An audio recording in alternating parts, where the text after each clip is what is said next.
Bueno, muchachos, vuelvo y repito dos cosas del examen. Uno, ¿para qué se copia?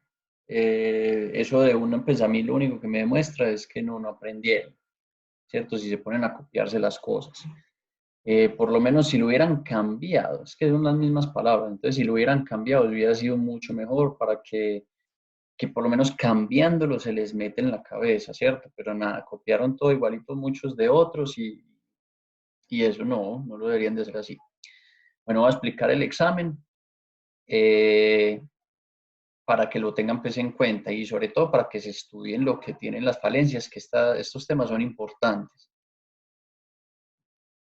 Eh, bueno, entonces la primera, indique todas las transformaciones en orden cronológico de la espermátide, ya desde una célula que todavía no es identificada como espermatocito hasta espermatocito fecundando un ovocito, o sea, ya cuando llega al ovocito. Entonces, todos los cambios que van a tener en cuenta, tengan en cuenta los túbulos seminíferos, el epidídimo, el tracto femenino. Hubo gente que si le dicen, tenga en cuenta túbulos seminíferos, epidídimo y tracto reproductivo, y no me ponen esos lugares. Si estaba clara ahí la pregunta, que ahí es donde sufren las transformaciones, pues los espermatocitos. Entonces, muy fácil. En el tubo seminífero, ya se los muestro acá, no era sino venirse para esto. En los túbulos seminíferos mostramos, espérenme mejor con este diagramita de por acá.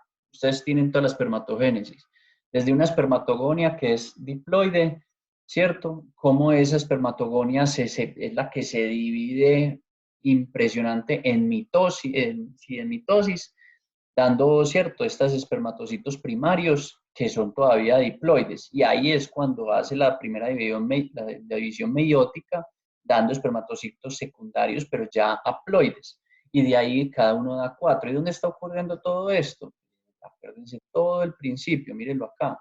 ¿Dónde está dando? En los túbulos seminíferos, como se les dice en la pregunta. Entonces, en los túbulos seminíferos, acuérdense que van desde toda cada tubito desde la parte distal hacia la luz del túbulo seminífero es donde se van haciendo esos cambios y a medida que van migrando, ya esos, desde espermatozoide, espermatogonia a espermatocito, ese espermatocito primario y secundario van adquiriendo un flagelo, van adquiriendo una forma, etcétera, ¿cierto? Entonces ustedes no me tenían que decir sino eso, ¿cierto? Que habían unas diploides, después unas haploides, de las haploides iban migrando hacia la luz y en la luz iban adquiriendo cola. Ahí vamos apenas en el túbulo seminífero. Después del túbulo seminífero pasamos al epidídimo y en el epidídimo ¿qué? Cabeza, cuerpo, cola. Cabeza no es móvil, no es fértil, tiene la gota, algunos me pusieron gota plasmática, algunos otros me pusieron donde están las mitocondrias, todo se les valía. Y que algunos me lo pusieron como estos enlaces disulfuros, pero otros dijeron simplemente que está muy débil la membrana plasmática, todo eso no hay problema. En la cabeza no, todavía no. Cuando llegan al epidídimo ya empieza a mostrar algo de movimiento, alguna expresión de fertilidad, ya se empieza a mover la gota plasmática, ya se vuelven un poquito más duros y ya pueden adherirse al ovocito. Eso era clave, eso no se les podía olvidar. Y después en la cola tenían expresión de movilidad normal, ya tenían, era muy fértil, ya tenía la gotas en el lugar o las mitocondrias en el lugar donde son, ya es mucho más duro y ya se puede adherir al ovocito. Listo, de ahí para allá, algunos me hablaron del deferente, de algunas glándulas accesorias, sí, pero ahí no sufre nada, simplemente eso es un caldo de protección, cultivo y lubricación que ahorita hablamos. Luego es eyaculado en, en la hembra. Entonces en la hembra, acuérdense que ya viene la parte de fertilización y en fertilización es como él se va simplemente, mire, la parte de la capacitación, que entonces apenas se llega a luz, bueno, muchos también muy importante que vieron que había en las criptas cervicales una selección de su movimiento, todo eso, llegaban al útero y empezaban la capacitación, y la capacitación era que tenían un movimiento sincrónico simétrico, duro, donde tenían un movimiento más rectilíneo y mucho más fuerte. Ojo con eso, la capacitación hace que se pierdan algunas protecciones de los receptores que se van a adherir al cúmulos, perdón, a la zona pelúcida del ovocito.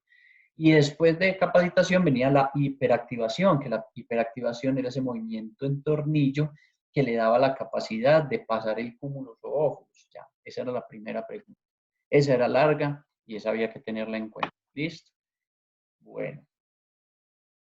Luego tenemos, a ver, la primera pregunta.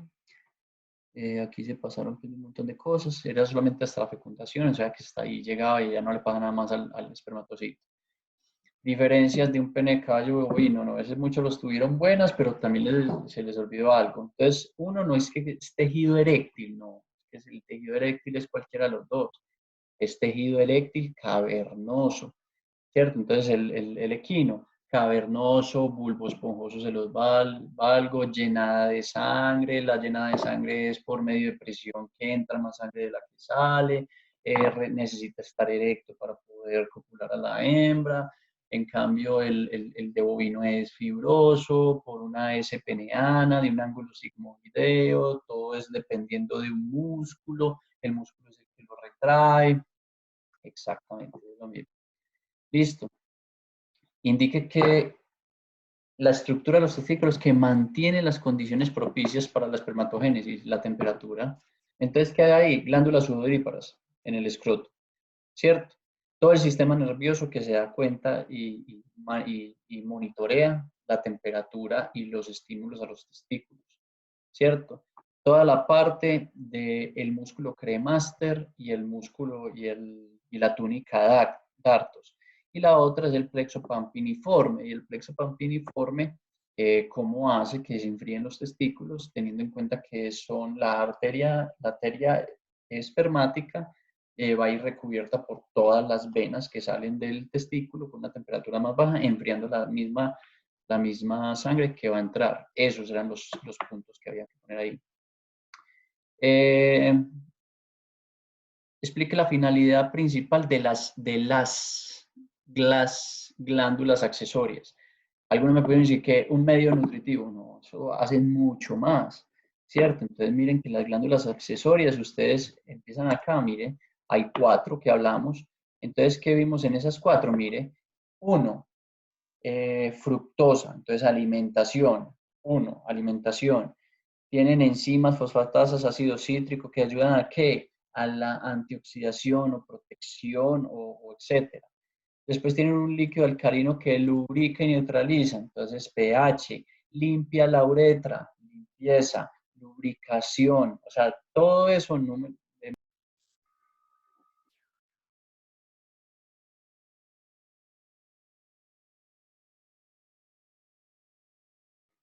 se me fue ahí. Entonces, veo que se me fue la señal. Entonces, en esas glándulas era toda la parte de lubricación, nutrición, protección, limpieza, neutralización. Eso era lo que tenían que tener en cuenta, ¿cierto? Estoy bien. Bueno, sigamos. Luego teníamos las partes anatómicas del aparato reproductor femenino. Véalos acá, no era sino dice de aquí hasta acá, eso es todo. Vulva con clítoris, entonces la vulva, los labios exteriores, que el pelo, que direcciona la orina, que protege herméticamente, luego el clítoris también con tejido, eh, tejido cavernoso, que también es eréctil, que es de estímulo, que es importante. Luego la parte del vestíbulo de la vagina y la vagina, que es por donde entra el pene. Hay secreción de líquidos, moco, fagocitosis de espermatozoides, lubricación, protección, etcétera. Cervix, cripsas cervicales, protección, dureza, mantenimiento de la preñez, eh, impedir entrada de cosas, luego el útero, implantación, lugar donde se desarrolla pues la preñez, producción de algunas hormonas, y luego venían los cuernos uterinos, que muchas veces en algunos animales se aloja ahí también, por ejemplo, el cerdo se aloja ahí las crías, son los que direccionan hacia el oviducto, y luego en oviducto, acuérdense que también había llegaban al oviducto y ustedes tenían que hablarme, bueno, tenían que hablarme del infundíbulo, del istmo y el ámpula, ¿cierto? Eso es como se les olvida. Muchos me los pusieron, pero eso estaba claro. Miren, ustedes acuérdense que tienen que tener el infundíbulo, que es la recepción del ovocito, donde comienza el oviducto, luego el ámpula, que es esa ampolla o ese engrosamiento, y luego el istmo. Hay algunos pusieron que aquí es la fecundación, otros que en el istmo, eso está bien. Entonces, toda esa parte, y el ovario, tejido productor de folículos, ovocitos, producción de hormonas, fibroso, o sea, todo eso, pero no les podía faltar ninguno, porque es que ya los tenían ahí, ¿cierto? Sigamos. Indique que no se produce, así de simple. FSH, no hay folículo estimulación, no hay crecimiento del folículo, listo, no hay, ya. Habían unos que se inventaron un montón de cosas o pusieron un montón de cosas. La finalidad es muy simple. ¿Por qué necesito esa finalidad? Porque uno compra esas hormonas para hacer esa finalidad. Entonces, FSH, folículo estimulante, no se producen folículos. ¿Ya? LH, no hay ovulación. Ojo que no hay ciclo. Hay muchos me pusieron que no se da el ciclo. No, es que si usted falla una, no hay se da el ciclo. Eso lo sabemos todos. Pero LH, mire, no hay ovulación. Acuérdese, el pico de LH es el que genera la ovulación, o sea que no ovula. Nosotros casi que siempre cuando inyectamos algunas hormonas es simplemente para que no haya pico de LH y no haya ovulación. Estrógeno, no hay celo, es así, no hay celo. Algunas características secundarias femeninas, etcétera, etcétera. Prostaglandinas F2 alfa, no lisa el cuerpo lúteo, no disminuye la progesterona, no hay pico de LH. Eso es lo que había que poner ahí, ¿cierto? Progesterona no mantiene, no hay mantenimiento de la preñez, hay movimiento uterino, no, se dan abortos, muchos pusieron eso, está muy bien. Inhibina, ahí colocaron un montón de cosas que no se producen hormonas, que yo no sé qué, la inhibina, simplemente no hay una dominancia del folículo. Recuerde que las inhibinas lo que hacen es que los otros se atrecien y quede un solo dominante. Entonces, imagínense, si no hay inhibina, todos los animales parecerían cerdos. Recuerde que las cerdas no tienen inhibinas porque van muchos folículos dominantes porque son multicría. Entonces, ojo con eso. Oxitocina, parto, eyección de leche, esos muchos la tenían buena. ¿Listo? Ojo con eso. Indique qué hormonas, vea si que lo vemos mejor aquí, Ana. Yo por aquí tengo aquí, lo tengo fertilización. Tampoco lo tengo aquí.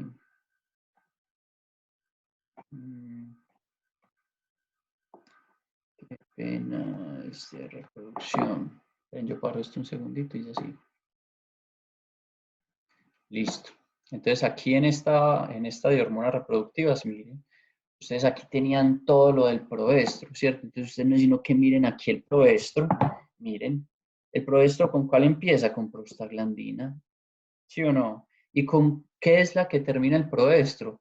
Los picos pulsátiles del LH. Eso es lo único que le indica al proestro que tiene que terminar los picos pulsátiles. ¿Por qué? Porque ya se viene en conjunto con el estro, ¿cierto? Entonces, ¿cuál es las del estro? Muy fácil, empiezas con el estrógeno altísimo, esa sí muchos tenían buena, y termina con qué? Pico del LH, es que mire que no hay, aquí se ve todo eso, ¿cierto?